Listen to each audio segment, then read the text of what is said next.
So there it is. After telling us every word is going to be recorded, death is coming.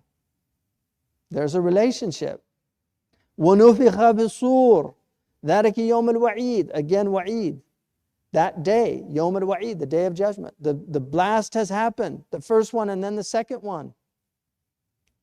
And then, وَجَاءَتْ كُلُّ نَفْسٍ مَعَهَا سَائِقٌ وَشَهِيدٌ. Every soul comes, with it is a sa'iq and a shaheed. So the sa'iq is yasuquka min khalf. Is what we call in English a driver. So, and that's why we say driver for a car, but driver is originally like for people that herd animals, drivers. They're the ones that herd the animal. So there's a driver, these angels that are driving you. There's nothing you can do. You can't make U-turns here. You have to just go where you're meant to go. So there's a driver, and then there's a shaheed that has all your information. And the miracle of our time, سَنُرِيهِمْ آيَاتِنَا فِي الْآفَاقِ وَفِي أَنفُسِهِمْ حَتَّى يَتَبَيَّنَ لَهُمْ أَنَّهُ الْحَقُّ. We will show them our signs in the self and on the horizons until it becomes clear to them that this is true. This recording, everything being recorded, everything, and we're told, who could have thought of that? And now we have all of this, all your phone calls are recorded. There's supercomputers that analyze all this. Everything's being recorded. But our Prophet ﷺ told us everything's being recorded. I gave an in-service at the for diversity at the FBI. And I told them, I said, Muslims, we actually believe that God has an intelligence system. It's the angels. They're recording everything. And then I said, even the telephone. Everything you say on the telephone.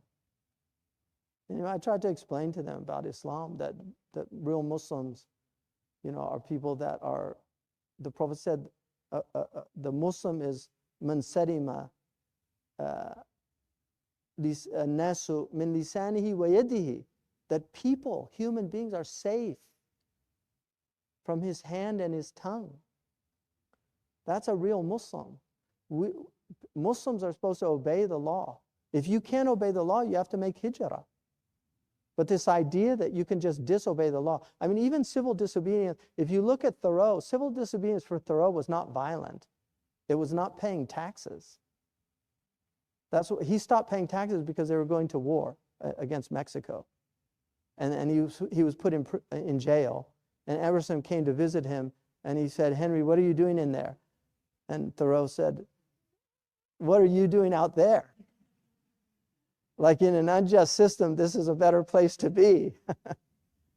But he wrote that famous civil disobedience, but it wasn't about violence or destroying property or doing these things. That's a type of madness. يُخْرِبُونَ بِيُوتِهِمْ بِأَيْدِيهِمْ وَأَيْدِي الْمُؤْمِنِينَ فَاعْتَبِرُوا يَا أُولَي الْأَبْصَارِ. They destroy their own homes with their own hands. And Allah says, فَاعْتَبِرُوا يَا أُولِي الْأَبْصَارِ. Think deeply about this. In the tafsirs, they say how crazy it is to destroy your own homes with your own hands. Like the place where you live, to destroy buildings. It's easy to destroy. It's very hard to build. Anybody can tear this down. But look how long it took to build, to do these things. This took a lot of time. One man doing all this work. But somebody could come in here and just deface it or blow it up, or that's very easy for humans to do. But to build, and then look at what it took to build you, and then to destroy that. What is that? So this is a serious matter. This is all going to happen. It's all going to happen. لَقَدْ كُنْتَ فِي غَافْلَةٍ مِّنْ هَذَا. You were in heedlessness about this. You were unaware of this. And it wasn't that you weren't warned. You just didn't pay attention. You didn't pay attention. It's like you get these notices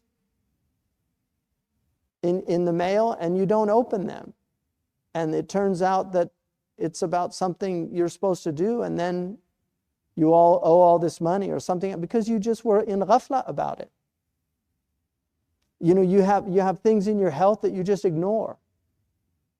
And then it gets worse and worse and worse. You don't want to go to the doctor. Because you don't want bad news. But then the more you delay it, the worse it gets. This is the ghafla that people are in. فَكَشَفْنَا عَنْكَ غِطَاءَكَ. We removed your ghita. We removed this veil from you. فَبَصَرْكَ الْيَوْمَ حَدِيدٌ. Now your sight is piercing. وَقَالَ قَرِينُهُ هَذَا مَا لَدَيَّ عَتِيدٌ.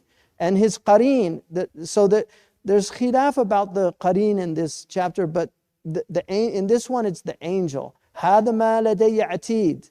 So this is what's, it's all been prepared. He's got it all. He's prepared for this.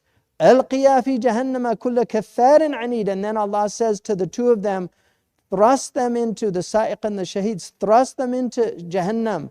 كُلَّ كَفَّارٍ عَنِيدٍ. It's very interesting. So it doesn't say kafir, it says kafar, which is a sigha mubalagha. Fa'al is a sigha mubalagha in the Arabic language. It's somebody who's constantly in kufr. And so to be a kafir is just to deny Allah and his messengers. That makes you a kafir. But it's one denial. You just deny it and then that's.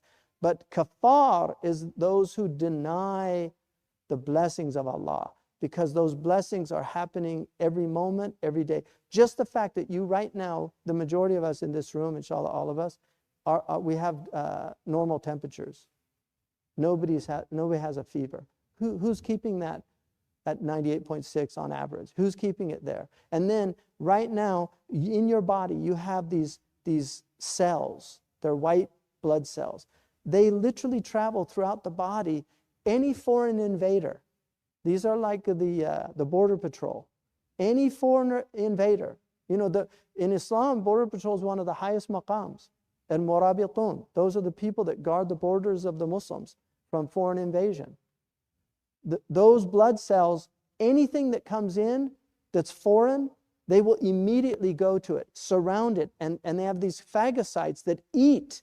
They'll literally consume it to protect your body. And that's going on 24/7 while you're sleeping all the time. I mean, what a ni'mah, the immune system that Allah has given us. And the Prophet told us about these unseen beings, because Aisha asked him about ta'un. She said, what is the because he said, satahriku ummati bi-ta'ni wa ta'un. My ummah will die because of ta'an and ta'un. Ta'an is like in war where you stab somebody or pierce somebody. And then ta'un is a plague. So she said, alimtu wa ta'an. This is a genius of Aisha. She said, alimtu wa ta'an. Like, I know what that means. What's ta'un? And he said, a'da'ukum wakhsun min a'da'ikum al-jinn. It's a pierce from your unseen enemies. A pierce. Wakhsun min a'da'ikum al-jinn. It's a pierce from your unseen enemies. So he was describing plague. If you look, like, just, you can Google this and see it, because they have these images of how it does it. But when the virus comes to a cell, it literally pierces it and then injects it, the viral. It has to pierce the cell. It literally pierces it. And the jinn, there's no doubt that it's one of the meanings, because jinn includes angels. If you look in Lisan al-Arab, angels are part of the unseen world. Jinn just means unseen. So these microbes that we can't see are our enemies. So the Prophet said the plague is from your unseen enemies, meaning these viruses and bacteria that ta'un, that pierce you. And Allahu A'lam if that's a biological weapon, because the fact that he used a war term and then a term for plague, Allahu A'lam. Because this madness of our species, these insane people that are messing with Allah's creation. Shaitan swears an oath, I will compel them until they change the creation of God. And that's what they're doing. They're changing, these viruses that Lyme's disease and this COVID and things like this. This is all from manipulation. And that's why the Prophet ﷺ told us, if you stop taking care of the ship, the people, they'll drill a hole under you. The people that don't follow the hudud, they'll drill a hole and you'll all drown. That's what the Prophet ﷺ said. This is our own fault. This is our ummah's fault. I mean, not us personally, but the ummah lost its mandate. We're supposed to stay within the hudud of Allah.